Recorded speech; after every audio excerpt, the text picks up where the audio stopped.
Hello, everybody. Welcome back to the show that started it all. This is Nintendo Pow Block, episode 161. I'm one of your hosts, Corey Derrigan. Alongside me, as always, is that retro code, Eddie V. The boys are back in town. Yes. Yes. Ed, what are we doing here? What are we? Why are we doing this? Nintendo did a Nintendo Direct, and besides that, we talked a little bit before we even knew there was a Direct, right? We were like, yes, we should do Pow Block and like go back to the old formula of Pow Block, right? Where it's literally just you and me. Don't get me wrong. I love Ray. I love Jesse. I love everybody who's ever been a third chair on this show and just collaborated and done really cool things. But like when it gets down to it, like I want us with them to talk about everything, right? Yes. And Nintendo Pow Block is kind of like our baby, right? And so yes, we are bringing it back in a cool way. So we're going to talk about our new kind of view for Nintendo Pow Block towards the end of the show, but we want to talk about the Nintendo Direct that just happened today. It's a pretty decent Direct. Nintendo wasn't really playing around. I am excited for a lot of the things that happened today. There were some things missing, again, that, I look, okay, we're just going to kind of go right into it. Started with the Overwatch trailer. Not a huge surprise, judging by the leaked accessories and just some things that have happened in the last couple days or so. Overwatch is coming to Switch. It's $40 for the Legendary Edition, which is pretty cool because I think the Legendary Edition comes with 10 loot boxes that you can open right away, and that's a pretty good way to get people in. It looks like it's running at the same frame rates that the big boy consoles do. So in the graphics, Overwatch is it's not very graphically intensive. So I am pretty sure that it's going to run well on Switch. I'm pretty excited. I've actually gotten back into Overwatch this past week with a few people, like Battlebug and a few other people. So I still have it on my Xbox and have not even started the game. Not one match. I haven't played it at all. It's cool. Now it's coming to Switch. Now you don't have an excuse. Actually, you do, because it's an online-only game, and if you try to play it when you're out of the house, you're not going to be able to play it. But a pretty cool major get for Nintendo nonetheless. Overwatch League is really big. Yes. They just added new characters a couple weeks ago to Overwatch and new maps and everything. I thought they were going to make this announcement at BlizzCon because they don't really, they probably do, but as of right now, they don't really have quote unquote anything to show. And I think this is like their last big boost for this game before Overwatch 2 comes out because it is in development, probably for next gen, next gen Xbox, Scarlet and PS5. But just to get this extra boost of life out of it. And I think a lot of people are going to double dip. Right, I think Overwatch is super popular. I think $40 is a great price point for it. Yes, especially when you're getting the Legendary Edition instead of just the Origins Edition. So, pretty good price. Overwatch coming to Nintendo Switch on October 15th, which is a week before The Witcher and 2 weeks before The Outer Worlds. So, good luck, Nintendo Switch fans. You're going to need it. So, Overwatch, great game. I love Overwatch. I think it's a cool game. I know, Ed, you said you haven't really played it, but what are your thoughts on a big game like Overwatch coming to Switch?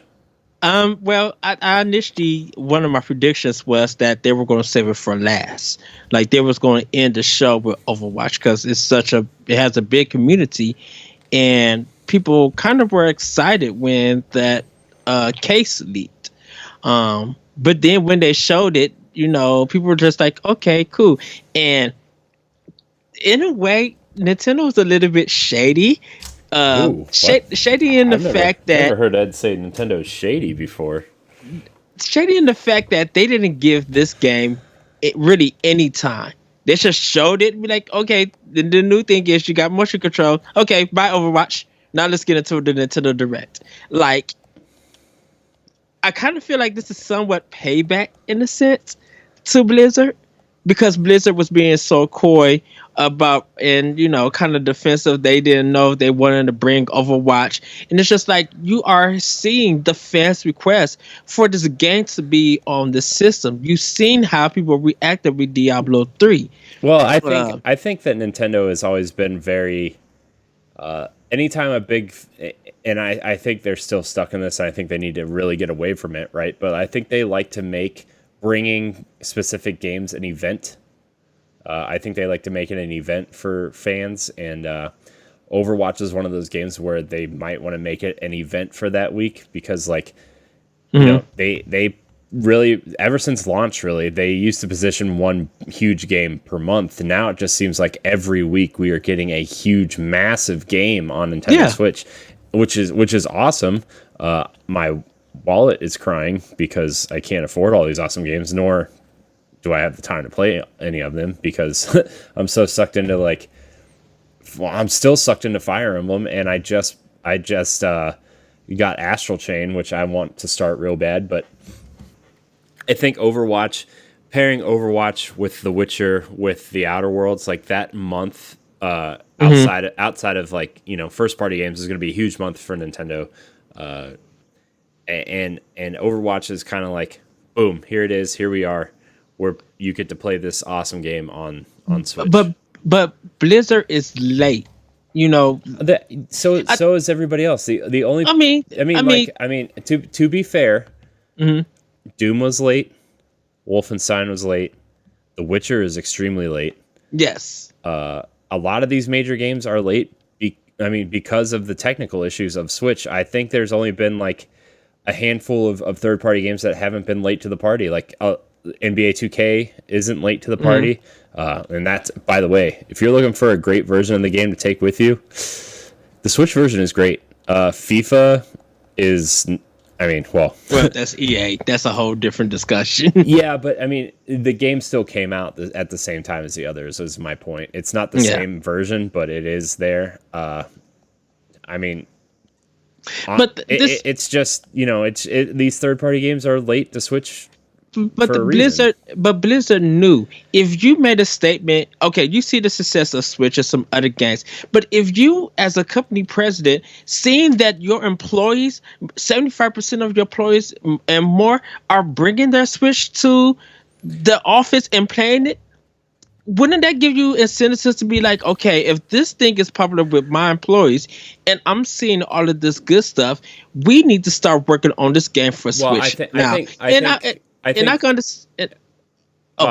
was just gonna say that, like, I think Blizzard did realize that, and I think that's why we're getting it now, right? I think to me, getting these games on Switch, though, I wish they would come out when they would originally come out, although the Switch wasn't out when Overwatch came out. But you know what I mean? Like, if at launch we had Overwatch, we would be having a totally different discussion, and I understand that. But for me, it's kind of better late than never, and it's like, okay, these games can run on Switch, and hopefully future third-party games will be like, we got a plan to release our games day and date, like Wolfenstein Youngblood, right?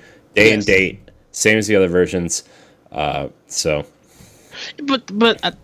Last, because I know we got stuff to move on. I just feel like Blizzard. We have a lot to talk about. Yes, Blizzard should have had Overwatch last year at BlizzCon. You're right. I think, and that, because that was the moment that everybody if Blizzard would have be like, hey, Overwatch is coming to Switch.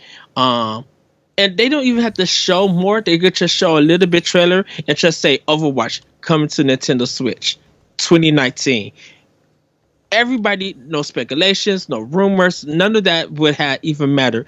Them folks at BlizzCon would have been thrilled to the bone that they're getting this game, and then go on and do whatever they want to do. And then this direct happening and be like, okay, yes, we knew it was coming. There's some updates. Oh, it's coming in October. Oh, that's cool. Let me pre-order, or let me get that game ready to go. They would have been fine, but I just felt like Blizzard, and I'm not saying that it's not cool that they did it. I just feel like Blizzard is late to the party. Yeah. Oh, they're definitely late, especially because and we're gonna move on after this, but Yes. like especially because I think they're seeing the success of Fortnite, they're seeing the success of Warframe and Paladins. You know, not that they're all the same game, but they're similar enough in terms of like, okay, these games are like Paladins, especially. That game is super popular on Switch, where it's like, okay, you've got the hero shooter thing going, you've got the loot box thing going, and then you got Fortnite, which is like, okay, this is kind of free to play, but you know, the Battle Pass Switch version's doing really well. Like, and I think they want a piece of that pie, and like we're gonna get it in October. So, yes, late. Would have preferred it last year when I was still kind of heavily into Overwatch and like playing it on the go or on the couch or whatever is like. I can practice using different characters. Like for me, this version is going to be like, okay, I'm going to test out this character today, or I'm going to test out this character today, because when I go to play the Xbox version, which is what I'm maining on, I can be better with those characters without putting, pressure on my teammates to carry me, So Yes. It's I'm glad we're getting it. It's a little late for me, but I'm glad we're getting it. And yeah, me too. It's just fueling those Tracer Smash rumors even more, especially now that we're getting more fighters. But more on that later. They showed off Luigi's Mansion 3, which is coming October 31st. There's another October game for you. Well, that's a must buy, so. I know. Luigi's Mansion is going to be so good. They showed off new floors, the Tomb Suites, the Dance Hall, and the Spectral Catch. And then there's a new mode called Scream Park, where it's 4v4 on one Switch, Luigi's versus Gooigi's, and who can capture the most ghosts, 2 to 8 player. Like we said, it's 8 players on one Switch, which is super interesting. So yeah, it's going to be chaotic, but I'm interested. I'm really excited for Luigi's Mansion. I love that first game so very much, and can't wait. I just can't wait. I feel like this game is going to be big, dude. Like, I feel like it's going to be bigger than like the first one was big because it was a launch title for GameCube, right? Yes. And like that was the game you bought with your GameCube, kind of big, But yes. I think a lot of people were disappointed that it wasn't Mario 64 2 or whatever. But then I think a lot of people grew to love it over time, and then Dark Moon was fantastic. But I think a lot of people were just like, it's a handheld game. It's good for a handheld game, whatever. Like, I mean, I still liked it a lot, but like, 3DS, whatever. Now we're getting a full-fledged console sequel that looks to be amazing. It's this huge hotel that you're exploring, and it's just going to be awesome. So, Luigi's Mansion comes out October 31st. Starburst, I see you in the chat. Welcome to Nintendo Pow Block. So, all right, we're going to move on here. Super Kirby Clash. That's a name. Available today. And this is a free to start game. Yeah. So this kind of reminds me of that Kirby Battle Royale game that came out on 3DS. So yeah. Sure. It's a boss rush mode with different jobs. You got to bring in the right equipment and everything, and you could do a single player, or you could team up with different people and go fight. And I think it's cool. It's a holdover Kirby game, because they did say that intelligence systems, or whoever's making the next Kirby game, they are hiring so they can have people. I hope it's not intelligent systems, because that's Fire Emblem. I think it's probably HAL Labs again. HAL Labs, I think it is. Yeah, not intelligent system. I'm sorry, everybody. But Could yeah, you they were imagine a Kirby strategy game.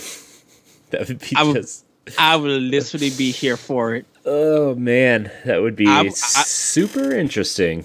I would buy it. I literally would buy it. Oh man.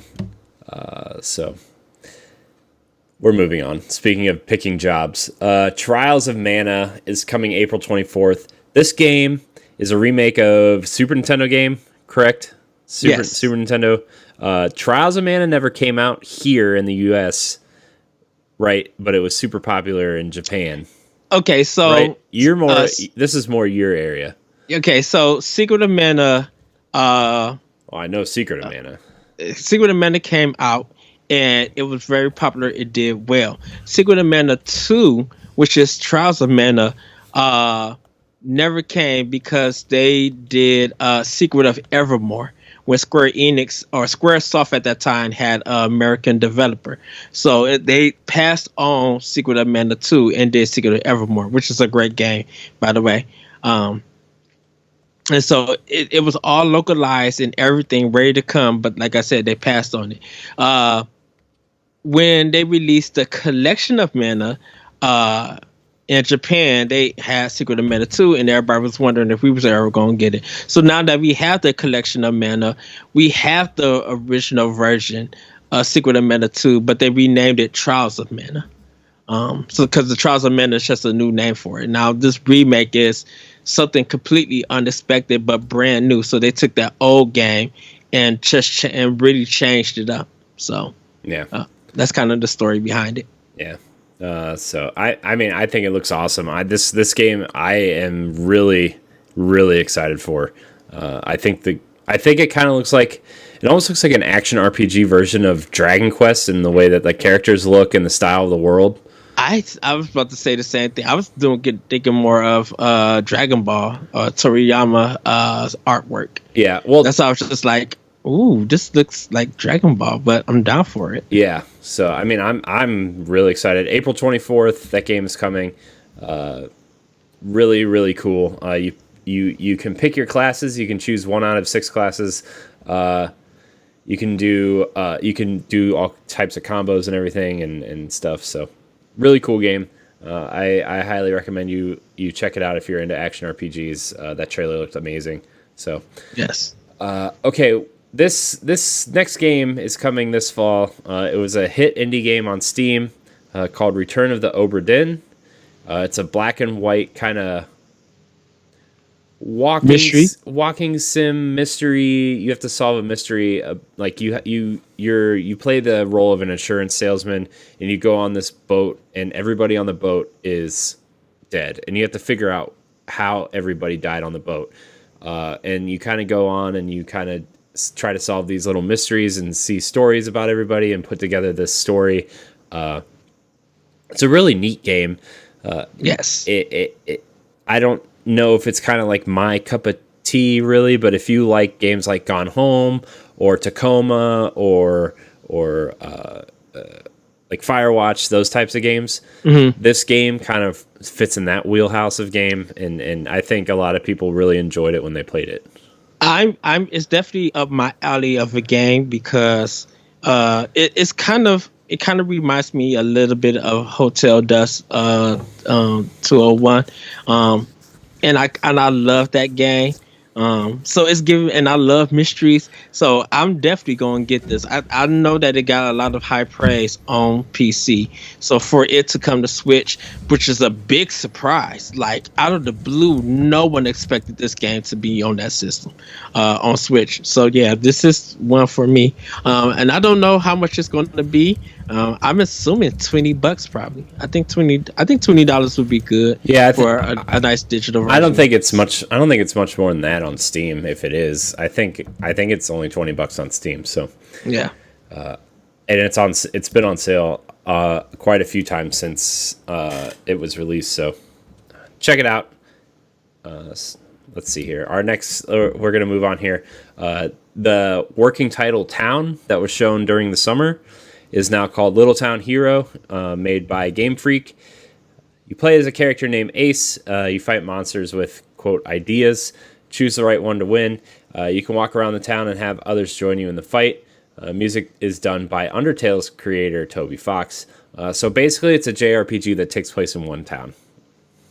Yes. So looks cool. Looks neat. Does it look like a full retail release? It kind of. I know it will be because it's a Nintendo IP and Nintendo wants to publish their stuff and keep their IP at like a premium. But like, I'm a little skeptical about this. Although Game Freak usually makes great games even outside of Pokemon. So I would say when I was looking at it, I'm just like, I could see this as a $40 game. Yeah. I think there's just. because there hasn't been much information about it, I kind of need to read a preview. I need to see more video of it. So hopefully, like Game Informer gets their hands on it and talk about it on their show. I just need more info about it. This one I'm just reserving for right now. But if it's like in a good price range of like $50, I'll buy it. Yeah, yeah. So I mean, I'm willing to check it out. You know, if we're going to be doing Pow Block on the regular basis again, like, yeah, something I should probably check out for the show, right? But you know, looks interesting. We'll talk about it when it comes out, I'm sure. So yes, Super Smash Brothers DLC characters. Let's talk about this. After the direct, they revealed that Banjo was available today. I'm updating my Switch right now because this is a character I've been waiting on. And Blades, that is my favorite animated GIF of all time. It's the one where Shaq is doing the shoulder thing, and then the cat looks back at him doing the same thing. I love that thing. But Banjo's available today. Terry Bogard is available in November, who is SNK fighting character from Fatal Fury, I think, was his first Fatal appearance. Fury and King of Fighters. Yeah, and also the female version appeared in SNK Heroines that came out last fall. I'm wondering if they will have the female version of Terry Bogard in this game. We shall see. But can I say, first of all, shout out to Nintendo for really doing the SNK announcement justice. Dude, that was so funny. Where they were like kind of scrolling through the old Nintendo systems, right? And like they cued in on the Super Nintendo, and like I thought it was going to be the Super Nintendo games were coming to Switch, right? Like I thought that was the announcement they were making, and then they slid over to like the Neo Geo or whatever, and like they did a full 16-bit Smash invitation, and all these SNK characters were trying to get the Smash envelope, and they were like all, and then it ended with it was good. It was really good. They captured what the SNK was. They did a really fantastic job. I was literally laughing. I'm like, they are not going to get Geese Howard in this. And then he fell out the building. I laughed. That was like I was just like, Sakurai and them are so cool. Because for people who don't know, that the SNK was an arcade cabinet, but they also was a developer and publisher of their own games for the old Nintendo. But they had the Neo Geo, which you could take your games and take them to the arcade and save that information and then bring it back. Problem was the system was $600 and the games were $200 because they were literally arcade games. And Fatal Fury was one of their biggest fighting franchise at that time. So to see Terry Bogard in here, they really got him down packed. It looked like they did have the animation from the girl fighting game that came out, but it did still have like that Smash Brothers look to it. So, yeah, it was a good reveal. But I think, I mean, isn't he like the most recognizable SNK character at this point though? Like he's in everything. Two of them. He's one of them. So it's Terry Bogard and Mia Fey. Is she the one that wears the red gi and has the super, with the bounce, animated chest area? We'll keep it PG here on Nintendo Pow Block. She has a very animated chest, and people. She has the bouncies. Yeah, what Ed said. You know, she has the bouncies. That's a good way to put it, Ed. You know. Yeah. There is some characters also from Samurai Showdown that are familiar, but it's not the actual. Yeah, but everybody recognizes the red vest and the red hat, right? Like that's when people think of, you know, Fatal Fury, Terry Bogard, So yeah, the new Smash characters. They also confirmed that more DLC fighters are coming to Smash after the Fighter Pack 1 is over, which to me is super exciting, but I feel really bad for Sakurai for having to work so hard all the time. Hopefully they'll get in there and be like, Fighter Pass 2 is all indie characters, and it'll be like Shantae and Shovel Knight and the Guacamelee guy and the Hyperlight Drifter guy. You know, Well, they need some female characters. And that's what my thing. My thing was like to have Mia Fey or have some kind of female representation in Smash, because we got like a whole bunch of dudes, and that's cool and everything. But I want a female fighter. I want equal. Just saying. so you want Birdo? That's what you want. Oh no! Are you sure? I would take Captain Rainbow on Switch. Trust me, I will play that. But What if Captain N is a character in the next Fighters Pass? then I'm going to play Captain N. Dang it! Got you there. All right, so they were kind of reiterating that Link's Awakening is coming out on September 20th, which looks amazing. Dragon Quest XI is coming on September 27th. Free DLC in the Champion package, so you'll be getting some free DLC in that game, which is super exciting. The big drop when you texted me this, we were on a walk with the baby, and you're like, Tokyo Mirage Sessions is coming to Switch. I'm like, yeah! What? If you're into JRPGs, if you're into Persona, if you're into Fire Emblem, this game merges the two games together into one really cool game centered around a pop star. And you can actually find an old Pod and Play when we were just trying to figure out what we were doing with Pod and Play, which is season 1. Also coming back, we discussed. So a new reimagined version of Pod and Play will be coming your way shortly. We just have to figure out recording times and how we're going to do it. But we talked about Tokyo Mirage Sessions a long time ago and how much it would be just awesome if they brought it to the Switch, but we didn't know how it would work because it does require the dual screen so much that it's kind of hard to do on the Switch, but they're doing it. So Tokyo Mirage Sessions Sharp FE Encore is coming January 17th, which is exactly the spot where I thought the Metroid Prime trilogy would be dropping in January, but it's okay. It just seems like January is that area where Nintendo's releasing their ports to kind of get the year rolling, and what a good game to release to get the year going. Tokyo Mirage Sessions, I can't recommend it enough. If you didn't play it on Wii U, you should definitely pick it up on the Switch. And for anyone who cannot wait for it, you can pre-purchase it right now digitally on the eShop. Yeah. You can actually pre-purchase almost all of these games on the eShop right now. That was a big thing for this Direct. What? Pre-purchase? Yeah, for like you could do it right at the Direct and stuff. Even though there's a lot of games that's far off, and I was just like, that's wow for them to be like, yeah, pre-purchase it now. Bam, it's ready. Usually they'll wait for a little bit before they could do it. Yeah, it's so good. It's so good. All right, so there's a few other games coming to Switch as well. Deadly Premonition 2 was announced, which is the first one is a cult classic for the original Xbox, I want to say. No, 360. Was it 360? Yeah. Okay, so they're making a sequel for Switch, which is very interesting. I'm sure it'll come to other platforms eventually, but it was in this Direct.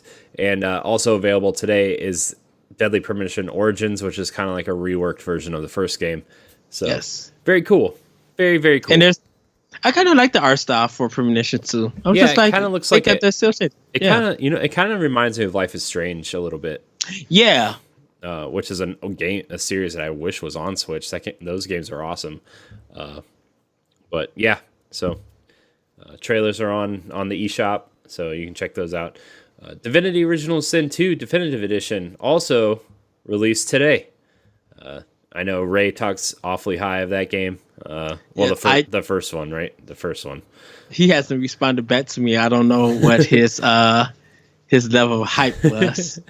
So he's hyped. Let's put it that way. He's hyped. Oh, he's gonna buy it. That's no. Yeah. Oh yeah. He's gonna get it. So it's a top-down kind of classic CRPG. So it's very. Those games are very, very deep and very, very difficult, but they are also very, very well done. So, yes. speaking of favorite games that are well done, Doom 64 is coming November 22nd, the same day that you can purchase Doom Eternal, which will probably be a catastrophically better game than Doom 64. Which shout out to Pete Hines for yeah, I get it, but like, to me, Doom 64 has always been like the joke of the Doom series. Yeah. Right? Like, it's just like this weird kind of port, kind of sequel to the original games, and it's kind of like, ugh. But all 6 games will be on the system. That's true. That's fair,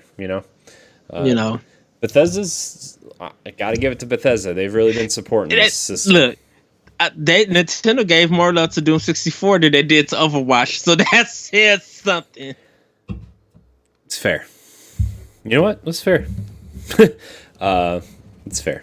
And then also Rogue Company is coming in 2020, which I didn't really get a whole lot from that. It's Hi-Rez Studios' new IP. It's a third-person online free-to-play shooter, I want to say. Is it free-to-play? It's not free-to-play. They just showed a little bit of it, and they were still showing like cinematic cutscenes and stuff. It looks like you're going to be playing as spies or agents, and you got to stop the opponent, like Interpol or something like that. I forgot the name of it. And so it's an online kind of arena third-person shooter, from what I know. And different characters that you pick got different classes, and so to use tactics. I think more information is going to come out next year. I think they just did this big reveal on Switch, since it was going to be in a direct. So I don't know if it's coming to any other consoles or anything, or even PC, but it probably will like down the line. I think right now they just wanted to announce it that it's coming out. I mean, it looks okay, but I think I need to see more of it. Yeah. I don't know. It looks cool. I think Hi-Rez does some interesting work. I just, there's just so many other things. Like, I feel like putting out a game that's kind of okay in this kind of mosh pit of fantastic games, I'm just worried that it's going to get lost in the shuffle, So. Well, it depends on the marketing. It depends on what they do with it. So we'll see in the future. Yeah. All right, we're moving on to Pokemon Sword and Shield, coming November 15th. Ed, you want to take this one? You want to? Yes. So they really just talked about 4 new things that was coming to Pokemon. So you get to customize your look. So this time you actually get to go in the store, put on different outfits, and not only for indoor but for outdoor also. You could change different hairstyle, gloves, glasses, and everything.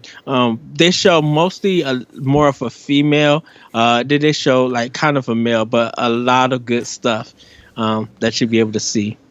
But so it's really cool. I think you'll be able to buy more clothes with in-game money from it. So I can't wait to see more of that. I think it's a really cool thing. They talked about the Pokemon camp, where you could camp anywhere and interact with your Pokemon, and you could also go to other camps and interact with their Pokemon. And if your Pokemon starts playing around and stuff, you might get a bonus and stuff for it. Cooking, which I just named it Cooking, because the name is called Curry on Rice. And what you'll do is, if you get the right berries and the right items and materials, you could probably make the best curry. You'll probably be using your Switch Joy-Con also to stir the pot and everything. And if you make it really good and stuff, both you and your Pokemon can eat it and get a lot of bonuses from there. There's going to be over 100 types of curry, so it's going to be interesting. I like that. It's really cool. Last but not least, they introduced 2 new Pokemon, Polteageist, where it's a ghost type, this purple ghost in a teapot. And it looks kind of cool, but yet funny. And then Cramorant, which is a flying water type, he looks like a pelican almost in a sense. He could use surf or dive. Now, when he used surf, they use this for an example. You'll see him jump up and then come down. And listen, I thought he was going to be surfing and he hits us opponent with a surfboard, but he doesn't do that. He actually goes into the water, and there may be a chance that he would catch a fish. So a fish would be in his beak. So if you are attacked, he'll counter that attack with using a gulp missile, which is basically him hitting his opponent with the fish in his mouth and shooting it out as a missile. So that's pretty much what they introduced for this one. So yeah, November 15th, that will be Pokemon Sword and Shield. It's growing on me. I'm not a huge Pokemon guy, but it's growing on me. I will be spending my $120+ getting it. Oh, jeez. Yeah. So Pokemon, November 15th. This calendar is getting real full, guys. It's getting real full. Speaking of full, Super Nintendo games are coming to Nintendo Switch Online tomorrow. There's going to be around 20 games, local and online. Also a rewind feature coming to those games. So. And yes, so everybody's going to be playing Super Ghouls and Ghosts with the you know what this finally means, Ed, is that we can finally do our retro gaming show correctly, where I'm not going to play, I'm going to talk, and you're going to play because you're way better at retro games than I am. Okay. I realize we still have to do one thing, Corey, before we continue. Konami, find a way to get the rights to put TMNT 4 on it. I want Turtles in Time on this. Dude, I just had the conversation with my friend Brian today. We were like, he texted me out of the blue today. He's like, man, Super Nintendo games coming to Switch. Super awesome. Next text. Where's Turtles in Time? I'm like, exactly. Turtles in Time, man. It's the best. And and when I was looking at most of it, I'm just like, of course, this is like I'm close to the Super Nintendo Classic, but not all of it. But I'm like, come on, Konami. You got to work with somebody to get this game on, because the moment that you get it on, everybody's going to play. This is the right opportunity to play. Dude, plus, honestly, if they did the work, like they could put in a 4-player co-op online to Turtles in Time. Yes. And make it widescreen. Like, give it to the people who did like the Sonic games, the Sonic kind of remasters that came out a couple of years ago at some point. And you know, they made Sonic widescreen. They cleaned it up a little bit. They put online functionality in some of the games. Like, you can do that with Turtles. You can add a 4-player mode. You can add online co-op play, right? Like, Super Nintendo Turtles in Time 4-player has been my dream forever. Right? Yes. Why can't we have it? And like, don't give us the Turtles in Time reshelled crap. That was not. It was fine, but it wasn't good. Right? It was fine at best. We want to play those additional levels. Like for people in the chat, in the Mixer chat, who haven't been following me very long, huge Ninja Turtles fans here, right? Like, you know, huge Ninja Turtle fans. I was on Amazon last night again, looking at the 12-inch Comic-Con exclusive figures again, and they're expensive, dude. I'm never gonna get them, but I like looking at them. So, yeah. Yes. Anyways, there and a lot of the good games are coming out from the start too. Like Zelda's gonna be there, Metroid, Mario.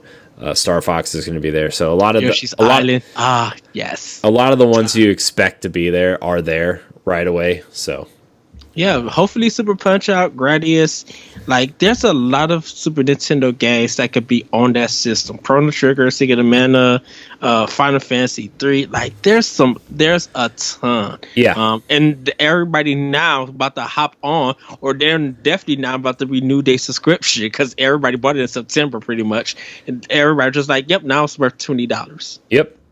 So, yeah, come through, Nintendo, come through. I know. Man, I really just need it. So yes, I need it in my life. I just need it in my life. So I can finally play some games online with you. I'm thinking about getting those Super Nintendo controllers.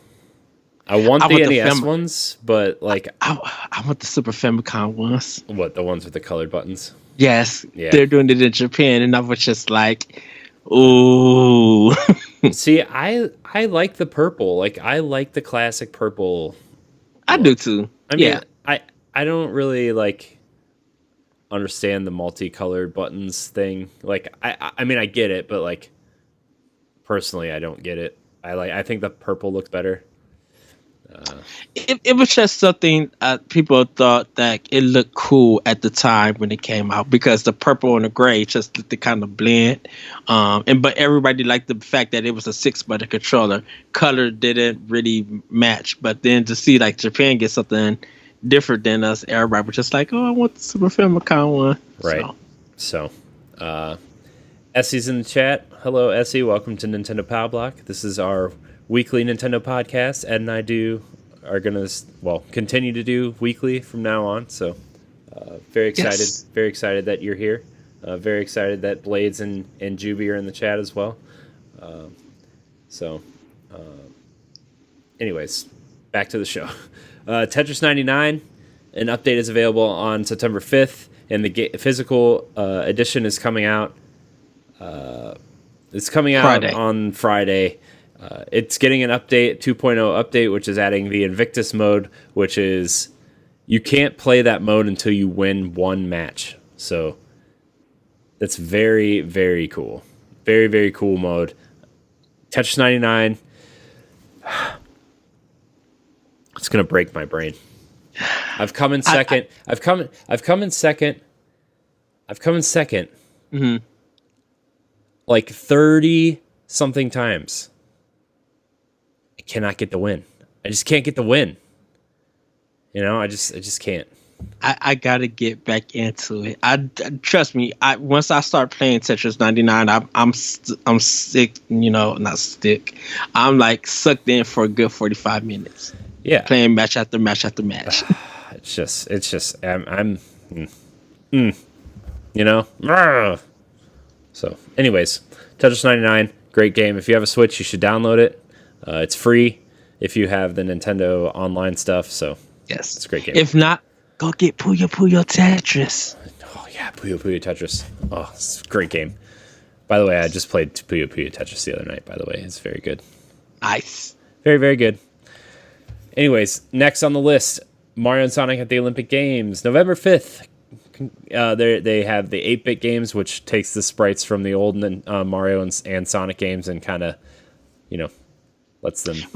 Which play. actually had a good soundtrack too. Yeah. Oh yeah. The music was really good. Of course it does. So I'm not really interested in this game at all. I'm not gonna lie to you. I'd rather play Mario Party, which is saying a lot because I hate Mario Party. But anyways, the game after this that was talked about a little bit. Ed, is the one you're very excited for. Why don't you go ahead and talk about Daemon X Machina? Yes. So everybody, this is Daemon X Machina, the prologue demo. It is available today. So probably by the time if you guys are watching this, this demo's out. I think it's the same demo that kind of came out, but it's the updated version. When they got everybody's feedback. So what happens is though, you'll have some carryover data. So whatever you do in the demo and you save will be brought into the actual game.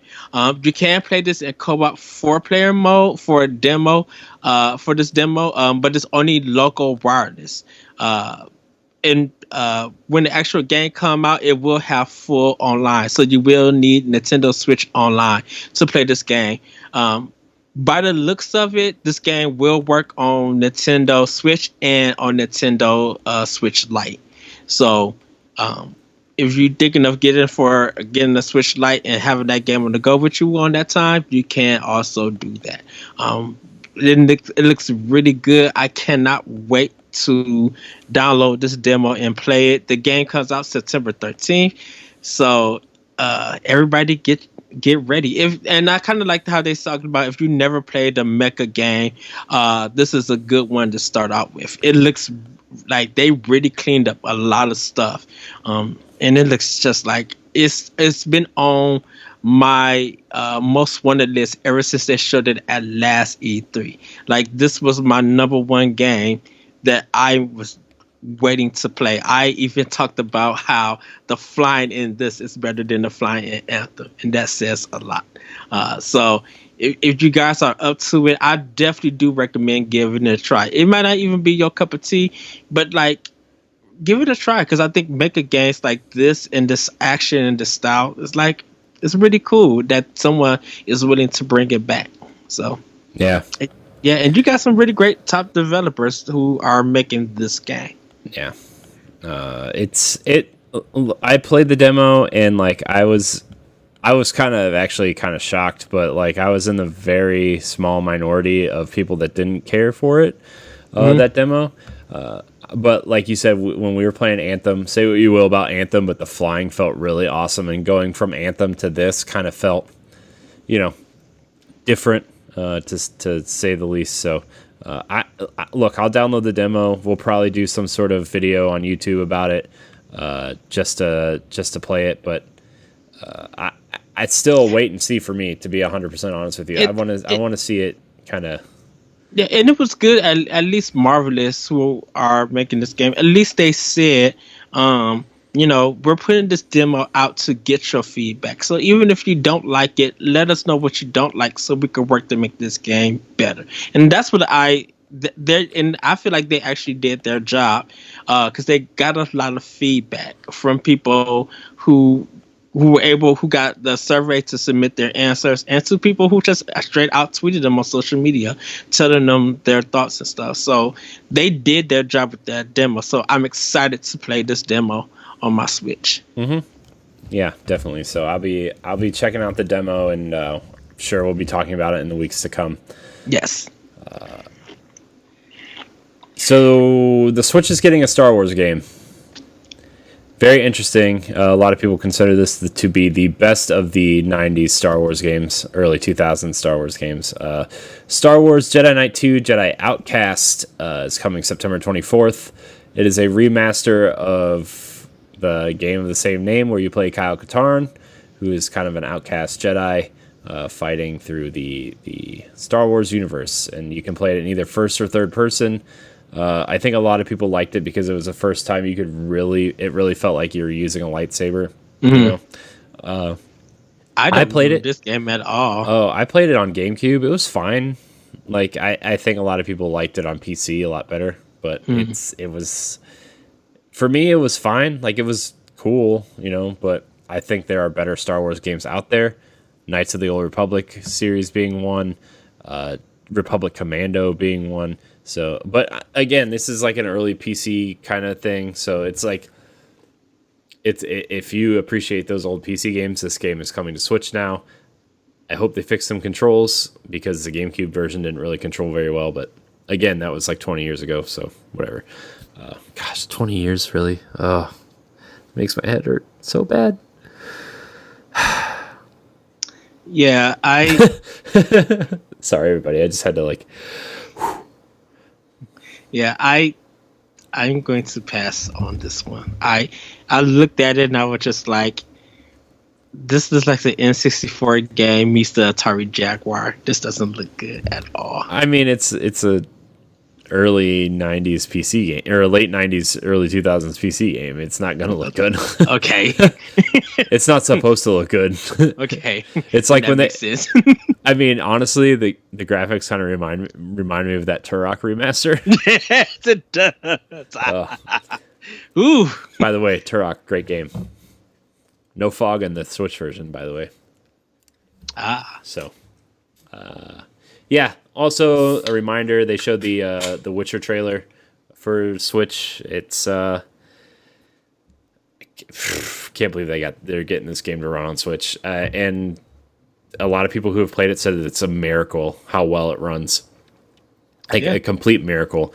And like, I know on TV it's going to run at 720p. On the screen, on the handheld screen, it's going to run at 540. 30 frames a second, though. 30 frames. It's and I think a lot of people who are willing to give The Witcher a chance, they're going to play it because they got this game to play on the go. So it'll take up some of their time and stuff. I don't think people are worried about the graphics. They're just worried about the performance, and it looks like the performance is smooth enough for people to play it. So, and plus they're going to get that story and just that experience. So, that's cool. That's really good. Like all the DLC is in the game. So, yeah. Yeah. So, pretty cool. Pretty cool. I will probably... The Witcher is one of those games that I will probably get on the Switch because... As many times I said we have started. We just like... No, I mean, like, to be honest with you, unless I'm, like, streaming after my wife and kid go to bed, which I'm actually probably being too loud right now, but, like, the Switch is where I get most of my game time because it's portable. It's handheld. I can watch TV and put it down to make sure my, kid doesn't jump off of the chairs or anything and survive, and I can put it down when my wife needs something. The Switch is an easy portable console for me to play games that I love, and now I'm getting more games that I love in a portable fashion. Like, that's fine with me. Like, a lot of people, which we'll talk about this in a little bit, but the Outer Worlds coming to Switch too. Like, I will probably play the Outer Worlds the most on the Switch, even though it's coming to Xbox Game Pass, because I will be able to sit down on my couch, put the time into it that I need to. Unless I spend a week streaming it, which, also could be possible, but like a majority of my game time comes in portable mode on Switch. Yeah. The Outer World I'm like I said, I'm going to be doing it on both systems. But just like you, Corey, I'm probably going to do a lot of it on Switch because I'm going to be busy. And everything. So if I'm like on lunch at work, I could catch up and everything. And plus I could play it two different ways, both at the same time. Be like, I could do my evil stuff on Switch and do my good stuff on Xbox. And just see how both of them interact and everything. And plus other people might be playing it. So I'd be down for that. Yeah. I mean, look, these games, I get it. Even on the other podcasts that I do, people ridicule is the wrong word, but they get on me for not being able to play or not playing games on like the big boy consoles or PC or whatever. I just can't dedicate that time to that, right? And the Switch gives me that option now, especially with Wolfenstein, Doom, now The Witcher. These kinds of games like just fit on the console now, and it's great for me personally, right? So. And as huge Nintendo fans and doing the show, we get to talk about these games also now, which, to be fair, when we were doing this, when the Wii U was out, didn't really get to talk a lot about these games, right? Very rarely did we get to talk about third-party games, like, and which kind of leads into the next story, which I'm super excited for. Assassin's Creed Rebel Collection is coming to Switch, which is Assassin's Creed Rogue and Assassin's Creed Black Flag, which... Assassin's Creed 3 Remastered is on sale on Switch this week, and I actually downloaded it. Pretty excited to jump back into that game, considering they changed a lot of the gameplay mechanics and stuff, just to have like a better cohesive game, which, say what you will, Assassin's Creed 3, the concept was really cool. Felt like Assassin's Creed. The intro, the tutorial being like 6 hours long, not great, right? So, Assassin's Creed, can't wait for that.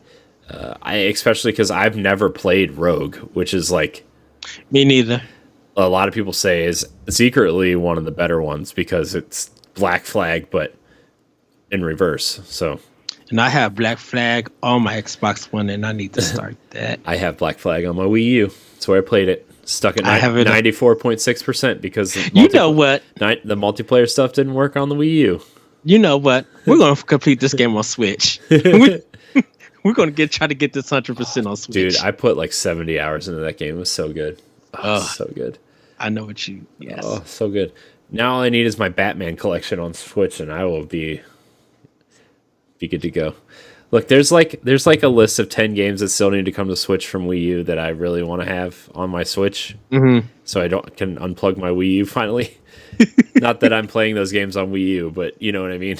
You know what I mean. Like just in case, maybe that one time I have a half hour to myself, that one day sometime in the near future, I'll pop in Batman Arkham Origins and run around the city. Anyways, Dauntless is also coming to the Nintendo. Oh, the Assassin's Creed Rebel Collection coming December 6th. I think it's going to be $40. I think it's what they said. I think so, yeah, because it's a 2-pack game. Both of them will be in it. Mm-hmm. So, Dauntless is also coming to Switch, which is the free-to-play Monster Hunter-esque game. Panic Button, I think, is porting it, I want to say. So, it's coming real soon, too. And then they showed a good montage of games coming to Switch soon, which is Just Dance 2020. No surprise there. Grid Auto Sport coming in September 19th. Farming Simulator 20 is coming on December 3rd. Ni no Kuni, Wrath of the White Witch. Very good, very good JRPG. Yes. Being remastered, coming to Switch on September 20th.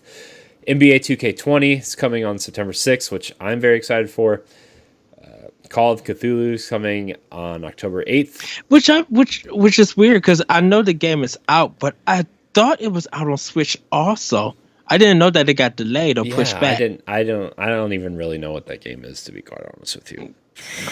Outer Worlds is coming soon, which means it's probably not going to hit the October 26th release date of the other consoles, which is fine, right? Mm-hmm. If you need to make it work and run well on Switch, by all means, take your time.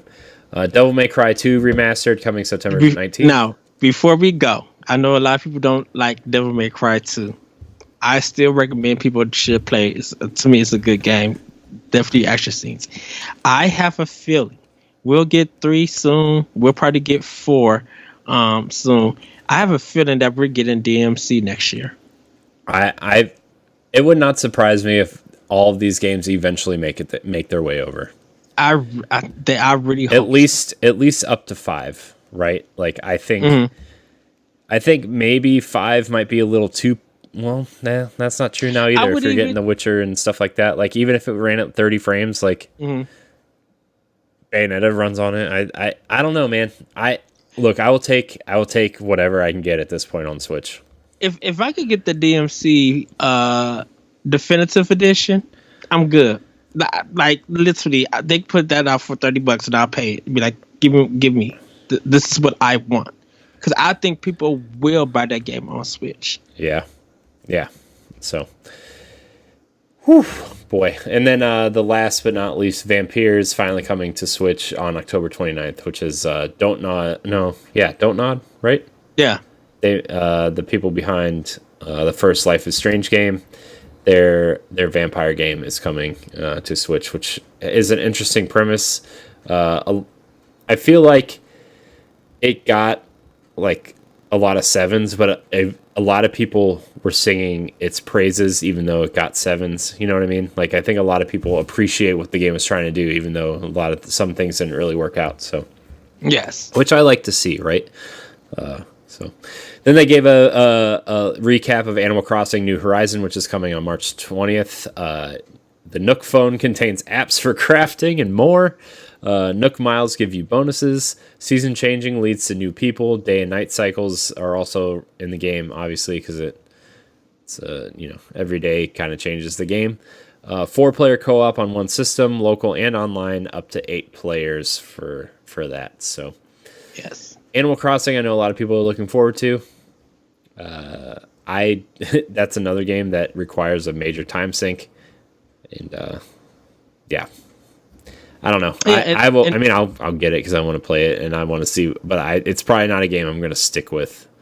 And it's good, like that delay that they had to bring it out, like March 20th. That's a good time. Like so, from the looks of it, Tokyo Mirage started out January. Animal Crossing started out in March. If we get that good hot one Nintendo game per month with some indies, they're once again doing the smart business strategy of releasing something every month. So there's a constant stream of games. Yeah. Very excited. Last but not least, very I'm excited. I'm excited for Now, people because Xenoblade Chronicles, for those who don't know, Xenoblade Chronicles 2 came out on Switch in 2017. yes. Xenoblade Chronicles 1 came out on Switch, or came out on Wii, the Wii. It was part of a movement called Operation Rainfall, which were it was a series of JRPGs. One was Xenoblade Chronicles, one was The Last Story. Another great game I wish they would bring to Switch. That game is phenomenal. I If you have want a to play Wii, that. you should find it and play it. Although it's going for a lot of money right now, and No, and I could probably find it at Myers or something for like $34. Be like, what the world is this mess? And, Can I get that out the case? what was the last one? Pandora's Tower, I think, was the last Yeah. one, which was more of an action RPG. And a lot of people made it clear that they wanted those games to come west, and they all ended up coming. And I actually own all three of them, and they are very good games, especially Last Story. But Xenoblade Chronicles 3D then came to 3DS, the new 3DS, and now it's coming to Switch. Anyways, continue, Ed. You were going to say something. Okay, so found out that the president of Monolith Soft tweeted out something saying that, hey, everybody really should look out for the Nintendo Direct. And that left speculation on what was going on. Because I know Monolith Soft is working on a new game. And they may also be helping the Zelda team. Yeah. But they're just like, and plus they were hiring more people. They were just like, just make sure that you watch it.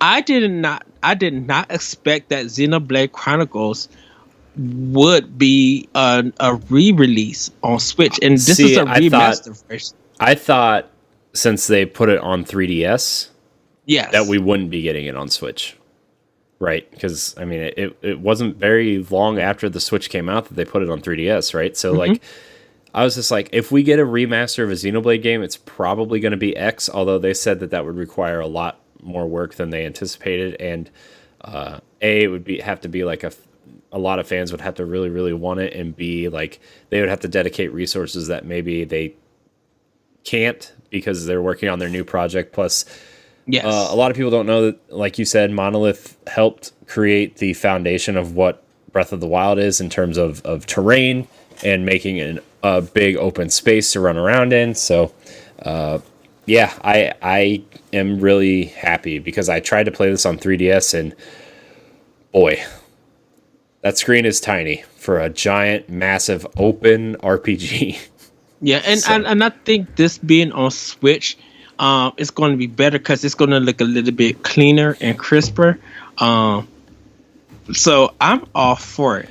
This is definitely one that I would pick up. When it's coming out next year, if they could get this maybe in April or May, that would be fine. Because I don't want to put it in May. I mean, I don't want to put it in February because of Tokyo Mirage. And I'm just like, I can't have two big RPGs back to back, even though there has happened. This would have been a perfect way to end the year, I think, if you put it in December. Yeah. You know, like, I mean, you know, that's when Xenoblade Chronicles 2 came out, was in December. So unless you're putting this in that slot where, like, you know, Yoshi and Kirby fell in that March slot. Mm-hmm. But then you're running into Animal Crossing, so I don't know. April or May could happen because we already know what's coming out. And so right now for 2020, we got 3 major games: Xenoblade Chronicles, Tokyo Mirage, even though that's port, and Animal Crossing. So we got the first half. Plus you got to remember that Ubisoft is kind of positioning Gods and Monsters as a Switch game, even though it's coming to everything, right? Yeah. Which is that it's kind of like Assassin's Creed Odyssey meets Breath of the Wild. At least that first trailer is kind of what showed that. So, you know, and I mean, you've got a packed first quarter already. Yes. And like, where are you going to put all these games? So, I don't get me wrong, I'm very excited for Xenoblade. Oh, right? Like, I am ecstatic that we're getting a proper, because like when it came to Wii, it was already technically impressive for that console. Yes. Right. And like you could feel your Wii crying when you were playing it. Right. And then you're like, okay, this is pretty, but like by the time it came out, we were already like neck deep in the HD consoles, and they kind of took off faster than anybody anticipated. The Wii was kind of winding down. These HD consoles were ramping up, and like we were seeing beautiful games coming on these HD consoles, and you're going back to a standard def console, and you're like, this game looks great, but it's still in standard def.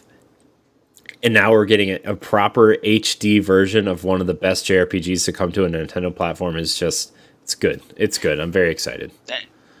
Even though this is a Nintendo show, because we are getting Ori 2 in February. Well, I mean, that could be coming to Switch. Ori 1's coming. Ori 1's coming, yeah. If they could push, that's why I said if they could push Xenoblade and make sure it's not in February. Like, I don't need nothing major big in February because of Ori being that big game for Xbox. Nintendo will do fine just doing indies for February. Yeah. Like, and let some other third party, like Natsume, let them do Harvest Moon or something in February, and let that be the hot game for it. Yeah. I think that would be fine. Yeah. So that was the direct. They also kind of showed off Banjo, the Smash Brothers stuff. So you can check that video out. Smash Banjo. Can't wait to. I'm going to probably try that after we record here tonight for a little bit. Although I do have some, logos and podcast feeds to set up and everything. So. Can I tell you on Twitter? I know. I'm sorry not to interrupt. We have SNES, Xenoblade, Switch, Overwatch, Terry Bogard, Deadly Premonition 2, all trending on Twitter right now. I know. That is insane. Yeah. For a system that no one said that's going to have that many games on it. Yeah. So, I mean, look, the Switch has turned out to be such an incredible little console, right? And you know, I know people like, hey, I would like to see something like Master Chief Collection eventually make its way over, which was rumored for a little bit. But it was even rumored for PlayStation 4 for a while, even though it's a Microsoft property. But the fact that we're getting like a huge range of games, like remakes and remasters and Nintendo first party games and Nintendo remasters of Wii U and Wii games and huge AAA games like The Witcher and Doom and The Outer Worlds, like there's and not to mention like the thousands of indie games that are selling quadruple the amount on Switch that they are every other console combined. Like the fact that we're getting all these different types of games makes Switch a console for everybody, right? Like it's just it's an incredible time to be a Nintendo fan, because trust me, there were times where being a Nintendo fan wasn't 100% great all the time, right? Like how many times did we have to like scrounge together news for the show when the Wii U was the main focus, right? Like, okay, but all these games, fantastic. I can't wait for a lot of these games on Switch. It's awesome. Yeah. So someone posted a picture. They're just like, I'm praying for Wind Waker HD. I said, I cannot have Wind Waker right now. I got too much on my plate right now. Look, I mean, the Zelda HD collection is coming. It is. Like, it has to. I mean, a Zelda HD collection is coming. I'm sure Mario 3D World is coming. A Metroid Prime Trilogy is coming. I'm sure Star Fox Zero will get ported at some point. Like, there's very few games that I could see not coming to Switch, and I can't think of any of them right now. Right? So, I think Nintendo is very good at positioning. Hey, we have all these games that if we need to hold a game for a specific time, we can do that, and we could put out these ports and remasters to fill gaps, right? And then we can fill other gaps with indies. We can fill other gaps with these AAA games, third party, all these. They've been very good at that this generation. So, yes. The Nintendo Direct was fantastic. We still have one more indie, and we still have one more Nintendo Direct for this year. Yeah, I know. Which will probably be around the Game Awards, I'm assuming. I think so, and I think that's when the final Smash character is going to be revealed. Because, like, what can Nintendo bring to the Game Awards? Like, you don't want to do anything Breath of the Wild related, because there's already still speculation going on from E3. So you don't want to tease us. I'm not ready for a Breath of the Wild. I want them to work on that, put that in a cooking pot, and let it just soak up the juices and everything. Just let it do what it needs to do. Yep. I would prefer Bayonetta 3 being a big game that they show at E3. Yeah. Not E3, I'm sorry, the Game Awards. On top of everybody, we just had Gamescom, PAX West was last week. We got the Direct this week. And then next week is Tokyo Game Show, which they're going to be showing more Nintendo games that we don't even know about. Yep. It's crazy. It's a crazy time. So before we talk about our what we want to do with this show moving forward, because we are continuing Nintendo Pow Block from where we left off. We're getting a new RSS feed, though, because we did turn the old one into the NX show stuff. So we will be getting a new RSS feed, but our whole back catalog will be there. So you'll be able to listen to them. Before we get to that, I want to talk about Shovel Knight Dig. Okay. Because we talked a little bit about it on the NX show, but I want to talk about Shovel Knight Dig, because now that I've read up on it and kind of made peace with what it is, spoilers, I'm really excited. So basically I thought it was going to be like a roguelike style game, kind of like Dead Cells, where like, you have these worlds that are like, you have a specific tile set, but they're randomized as you move through the world, right? And then you kind of, start over when you die or whatever. Shovel Knight's not like that, right? Like they are it's almost like, okay, you go through this world. It almost has like a SteamWorld Dig-esque layout to it, where like, okay, how you get to these places might change, but the town is always here to the left. The boss is always down to the right, like that type of thing, Mm-hmm. And they kind of introduce like new knights and new powers and how amiibo work, and if they are teasing, they might have more amiibo coming for these knights, and it's like, oh man, that'd be super awesome. So for those who don't know, Yacht Club is making it is co-developing. I was looking for the right word. I'm just very excited. They're co-developing a new Shovel Knight game with I forget the developer, but Neon Mike or something like that. Something like that. And it's kind of different from the Shovel Knight that you know and love. By the way, Shovel Knight Treasure Trove coming out in December with King of Cards and the Amiibo and Showdown. So definitely purchase that game. It's $24.99. It's the best indie example of how an indie game should be done right. It's awesome. I love Shovel Knight. Is that the name of the whole collection? The Treasure Trove? Yeah. Okay.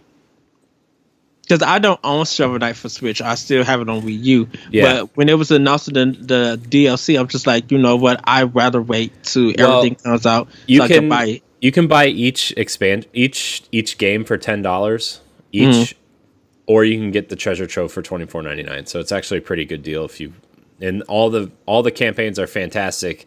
What I played last year at PAX of King Knight was fantastic.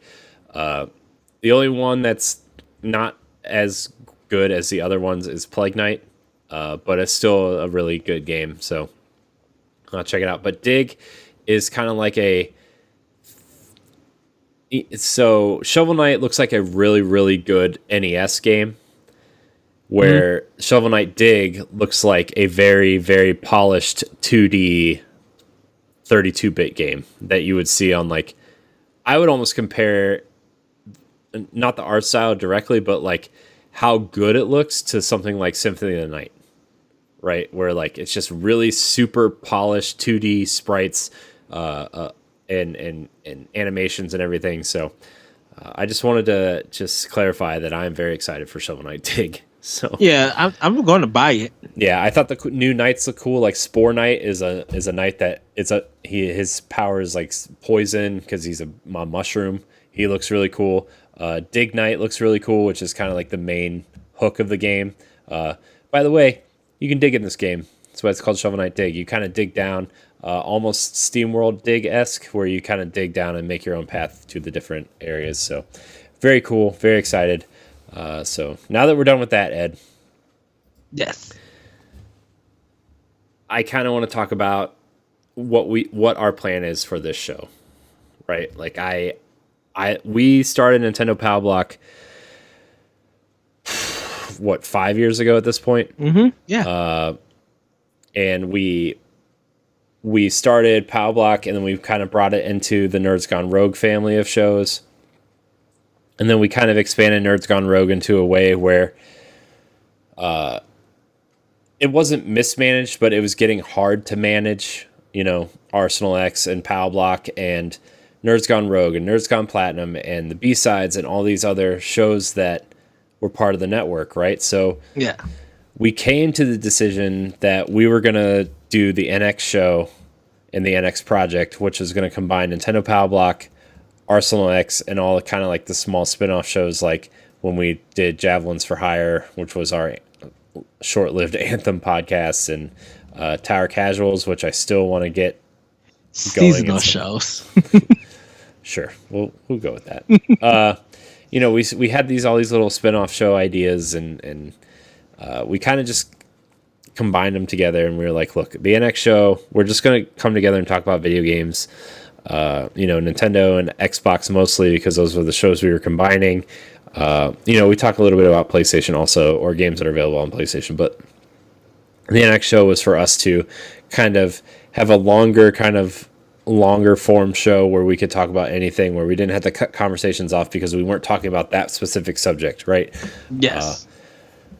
But some fans were kind of upset that we stopped Pow Block, and we actually did a whole show on the NX show about, hey, this is our new direction. And we've still gotten emails about it. We've gotten tweets about it. We've gotten all kinds of things going on about it. So Ed and I kind of started talking this week, and we were like, we should do Nintendo Pow Block again. But we need to do it right, and it's just going to be the two of us. I don't, you know, unless we have like a very, very special guest. Yes. I kind of want the show to be like a intimate one-on-one Nintendo podcast with you and me, how it started and how we move forward is like, you know, we'll start the show with housekeeping, whatever.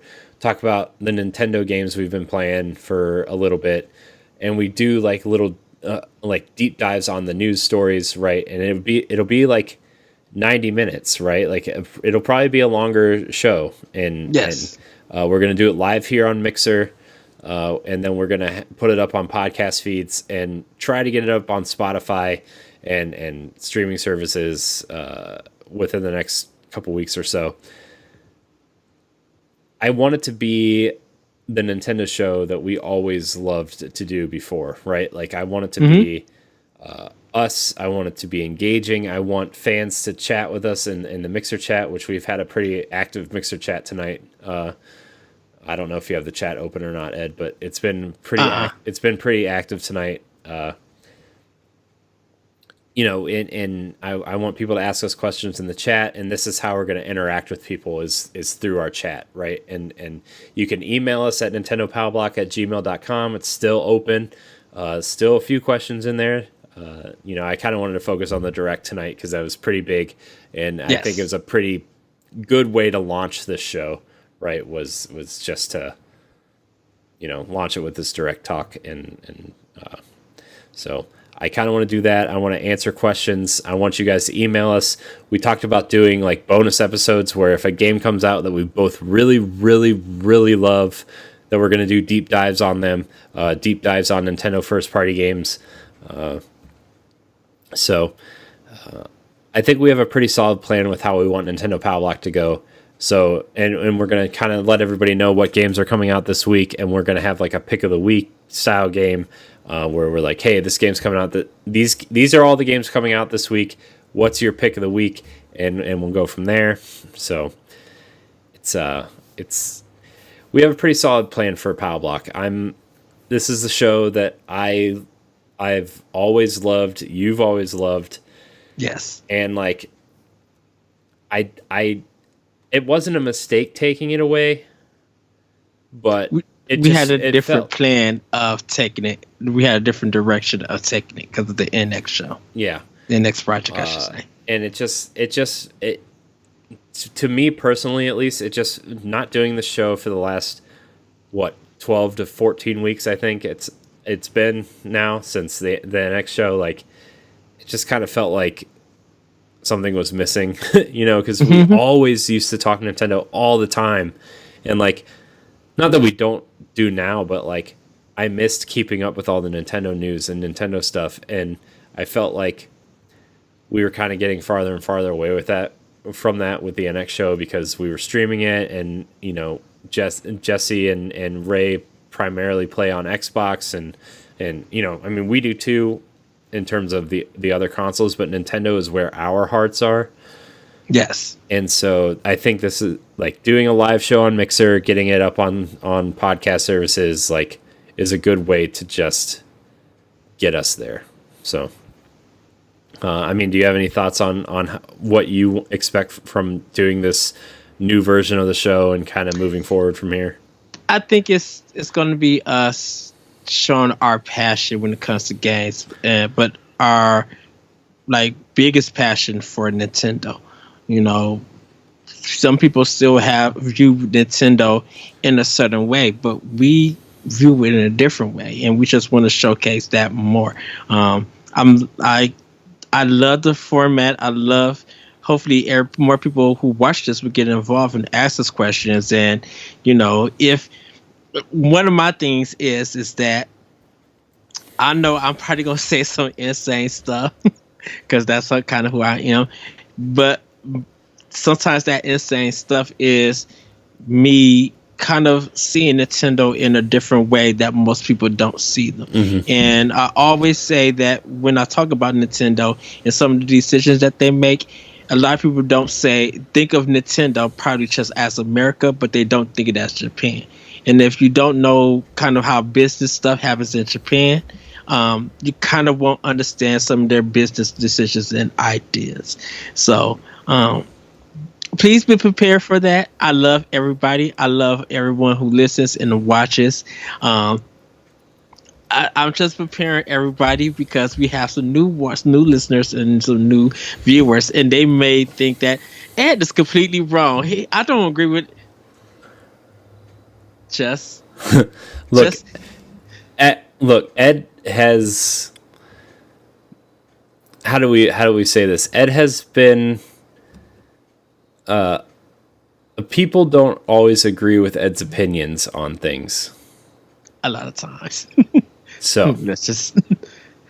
So, but also it's why Ed is here. It's why Ed is my co-host, because it allows us to have a more dynamic discussion about certain things.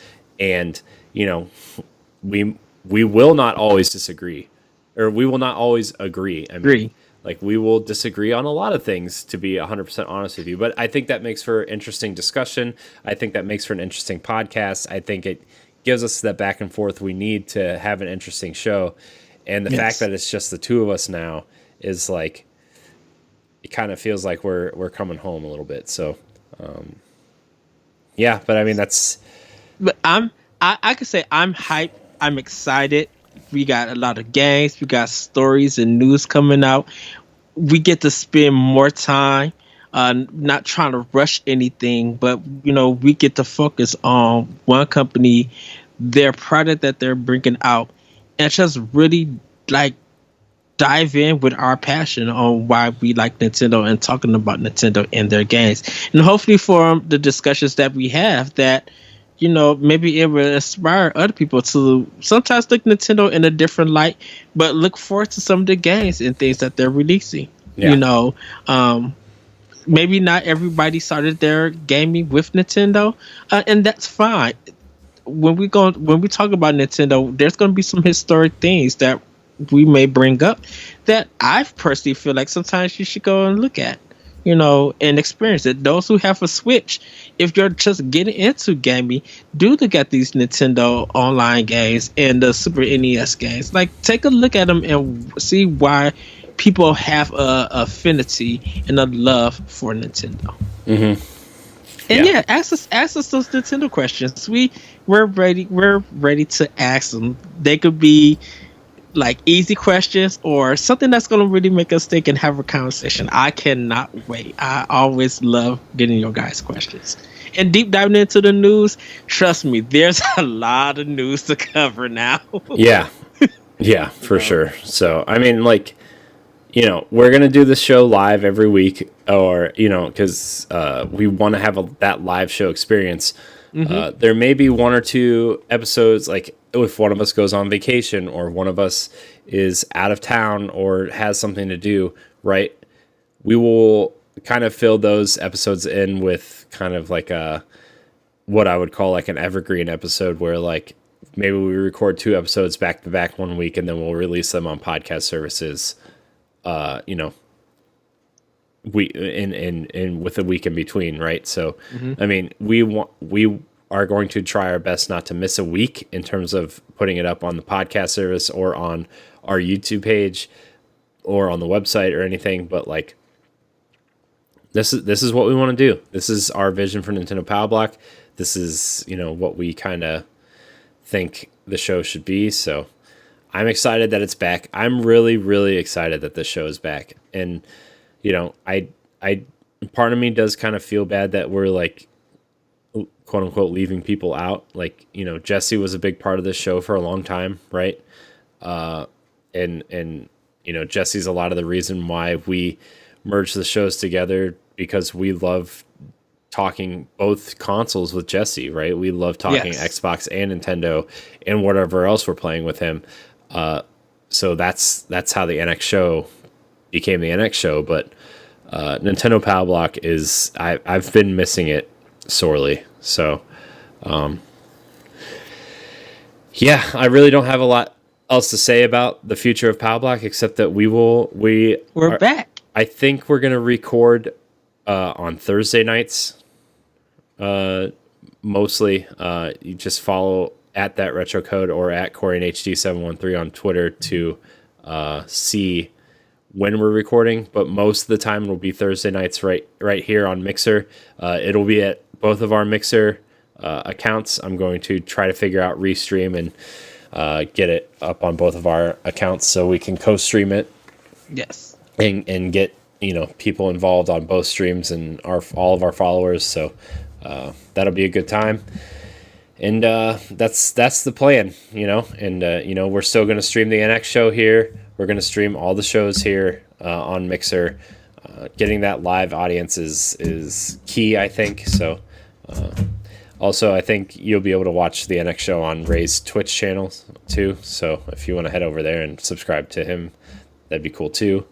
But yes, Ed and I and even Jesse, like Mixer is kind of our streaming home, and we want to make sure you're getting the content here on Mixer where you can, wherever you get it. So also, this is a podcast, so you will be able to take us with you on podcast services. I'm hoping to get this done by the weekend, have all the back catalog of shows up and everything. So, it's going to be a work in progress for about a week or two, but just, bear with us. We're trying here. We do a lot, and we do a lot of streaming. We do a lot of podcasts, and Nintendo Pow Block's back. Ed, we're back. I'm very we're excited. back. I'm very excited. I just got to figure out what the title of the episode, because the last episode was titled "The Last Episode of Nintendo Pow Block." So, Well, of course, Nintendo Pow Block leveled up. I love that name. Yeah. Pow Block leveled up. I love that name. and then our one-off episodes will be called Super Nintendo Pow Block, which would be great, or Nintendo Pow Block Plus. I haven't decided yet. We haven't decided yet. I sent you a Pow Block party. You did, which no, it's not a party. You can't have a party with two people in. Well, I was just you can, but I would have to change that stream to 18 plus, and nobody wants that. Yeah, especially if we're talking about Nintendo. Oh boy. Anyways, on that note, I want to thank everybody in the chat. I want to thank Genosaurus Rex for hosting the show. I want to thank Zombie for hosting the show on their Mixer channels. I want to thank everybody who participated in the chat tonight. It was really exciting to see the chat, kind of, people commenting and talking and sending gifts and stuff. That was really cool. I want to thank everybody on Twitter who, to put it nicely, welcomed Nintendo Pow Block back with open arms. Deshaun and Megan, I appreciate you always commenting and being fans since the beginning. So yes, I want to thank everybody for enduring this episode where we're kind of getting our feet wet again in terms of getting back in the swing of things here. But anyways, you will be able to find Nintendo Pow Block on podcast services, iTunes, Google Play, Spotify, all those good places. Ed, where can we find you on the internet? You guys can find me on Twitter at ThatVertical. You can check out Optional Opinion on SoundCloud and other podcast apps. And everybody, the Beauty of Video Games is starting this Sunday, September 7th. So you guys will be able to check 3 weeks of me talking and celebrating villains. Nice. And where can they find the Beauty of Video Games, Ed? You're going to find it at codenamenx.com. And also, everybody, check out Optional Opinions' latest episode. Me and Corey do a deep dive, talk about Roller Coaster Tycoon. So, yes, it out. We do. I'm working on putting Optional Opinion up on Codename NX, Ed. So, okay. Hey. I need to transfer all your stuff over from Nerds Gone Rogue. I have a lot to do. I'm going to be 100% honest with everybody. I have a lot to do, a lot of catching up everything. So, shoot, I got to edit that Halo stuff. You can find me at CorianHD713 on Twitter. You can find me at CorianHD on Instagram and Mixer. You can also find me on the NX Show, which is the show that me and Ed do together with Jesse and Ray. You can also find me on Nerds Gone Rogue every Monday night here on mixer.com/CorianHD, which I do with Matt and Moose every Monday night. Also, there's some more stuff in the works for every podcast. So also, I want to give a shout out to Nerds Gone Platinum, Nerds Gone Rogue's PlayStation podcast, which goes up every Thursday, and I think that's it. So thank you so much, everybody, for watching. Thank you for listening. Thank you for commenting. And until next week, we love you. And I'm so glad hopefully I could do this again. Woohoo! You've been waiting to do that, haven't you? Yes, I have. We're back.